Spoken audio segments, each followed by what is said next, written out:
तो बच्चों पाठ एक वर्ते इस कविता के रचयिता कौन है? सूर्यकांत त्रिपाठी निराला। तो आपको याद रखना है।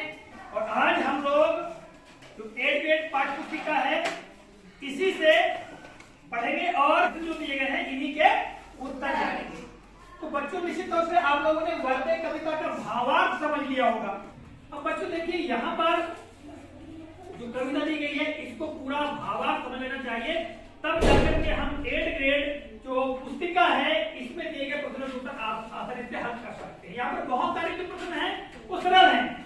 आज हम बात करेंगे आपसे कठिन जो प्रश्न हैं जिनको आपको हल करने में कठिनाई होगी उन पर हम चर्चा करते हैं।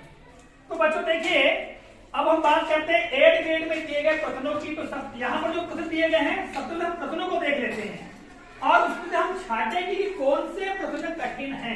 पहला प्रश्न क्या है कि कवि स्वतंत्रता का मंत्र कहाँ भरने की बात कर रहा है, तो ये हमको कविता से मिल जाएगा। दूसरा प्रश्न है विद्या की देवी किसे कहा जाता है, ये भी सरल है ना। तीसरा प्रश्न है नवनव से कवि का क्या आशय है, ये भी सरल है। अगला है निम्नलिखित पंक्तियों का भाव स्पष्ट कीजिए। चलिए काट अंध उड़ के बंधन स्तर बहादुरी ज्योतिर्मय निर्जर खलुत भेद संहार प्रकाश भर जगमग जग कर दे। तो इसका भावार्थ अभी हमने आपको समझा दिया, ये भी मिल जाएगा। फिर आगे क्या है नवजात शिशु के चरण कमल के समान सुंदर हैं। वाक्य में उपमेय उपमान साधारण धर्म एवं वाचक सब छाट कर लिखिए। अब बच्चों यहाँ पर ये थोड़ा कठिन पड़ेगा, है ना। ये जो पत्र है ये कठिन है। तो यहाँ पर सबसे पहले जो वाक्य दिया गया है कि नवजात शिशु के चरण कमल के समान सुंदर हैं। बात नहीं करेंगे, यहां देखेंगे ये बच्चों क्या है एक वाक्य दिया हुआ है, एक उक्ति दी गई है और इसमें हमको पूछा गया है कि उपमेय उपमान साधारण धर्म एवं वाचक शब्द क्या है, उसको छाटना है। अलग अलग यहाँ दिया हुआ है। तो क्या आप लोगों को उपमा अलंकार के बारे में जानकारी है? नहीं है। उपमा अलंकार किसे कहते हैं? यहाँ पर इस पद में या इस उक्ति में उपमा अलंकार है। कौन सा अलंकार है? उपमा अलंकार। तो उपमा अलंकार किसे कहते मालूम है?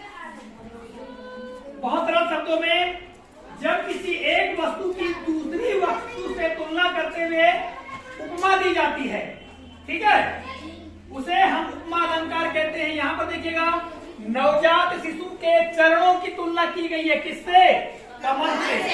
यानी चरणों की तुलना कमल से की गई है, ठीक है। तो इसलिए यहाँ पर उपमा अलंकार है, यानी एक वस्तु की उपमा दूसरी वस्तु दी जाती है, ठीक है। अब इस वाक्य में यहाँ पर उपमेय पूछा गया है। उपमेय कौन सा है? उपमेय अर्थात जिसकी उपमा दी जाती है। किसकी उपमा दी गई है? शिशु के चरण। शिशु के चरण। अच्छा, शिशु के चरण की उपमा किससे की गई है, तुलना किससे की गई है? कमल। तो ये हो गया उपमान। क्या हो गया? उपमान। तो यहाँ पर देखो उपमान से क्या सा है कि जिससे तुलना की जाती है। तो यहाँ किससे तुलना की गई है? कमल से। तो ये कमल क्या हो गया? उपमान हो गया, ठीक है। इसके पश्चात साधारण धर्म और अंत में क्या दिया है? वाचक शब्द, ठीक है। तो साधारण धर्म यहाँ क्या जाएगा? सुंदर। क्या जाएगा? सुंदर। और यहाँ पर देखिएगा वाचक शब्द है समान। क्या आएगा? समान। तो बच्चों इस तरह से हम इस प्रश्न को हल कर सकते हैं। आगे जो प्रश्न दिया गया है कि आकाश के 3 पर्यायवाची शब्द लिखकर उन्हें वाक्य में प्रयोग कीजिए। तो आकाश मतलब क्या होता है? आकाश यानी आसमान। और क्या बोलते हैं इसको? गगन। और क्या बोलते हैं? अंबर। बिल्कुल सही। तो इनका वाक्य में प्रयोग करना है। जैसे आसमान में पक्षी उड़ते हैं, दूसरा गगन में सूर्य और चंद्र दिखाई देते हैं, या रात्रि के समय गगन में तारे टिमटिमाते हुए दिखाई देते हैं। वहां तो कुछ भी बन सकता है क्या नहीं? अंबर को देखो, नीला दिखाई दे रहा है, ठीक है, इस प्रकार। अब बच्चों यहाँ पर देखिएगा प्रश्न क्रमांक 7, ये बड़ा कठिन है कि आप माँ सरस्वती से अपने राष्ट्र के लिए क्या क्या मांगना चाहेंगे। तो इसको सभी विद्यार्थी अपने अपने तरीके से हल करेंगे कि नहीं करेंगे, बताइए। देखिए बच्चों, इसका उत्तर क्या हो सकता है पता है आपको कि हम माँ सरस्वती से अपने राष्ट्र के लिए वरदान मांगेंगे कि हे सरस्वती माँ, मेरे राष्ट्र में सुख समृद्धि हो, कोई भी किसी का गुलाम यानी परतंत्र न हो, ठीक है।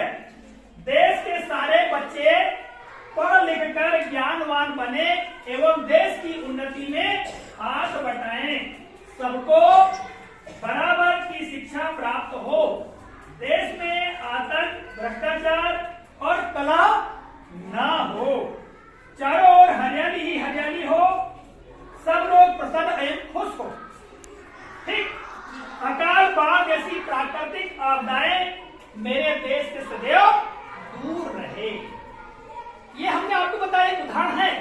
आप अपने तरीके से कोई भी उत्तर लिख सकते हो कि भाई आप अपने देश के लिए माता सरस्वती से क्या वरदान मांगोगे, तो आप अपने तरीके से लिख सकते हो, जैसे हमने आपको बताया। इसके अलावा बच्चों यहाँ पर देखिए आगे ये मूल्यांकन दिया गया है, मूल्यांकन को फिर आपको स्वयं ही हल करना चाहिए, ठीक है। तो जो आपको अपने प्रश्न के उत्तर बताए, समझ में आया आप लोगों को कि नहीं आया? आ गया ना? बहुत बड़ी ताली बजाइए।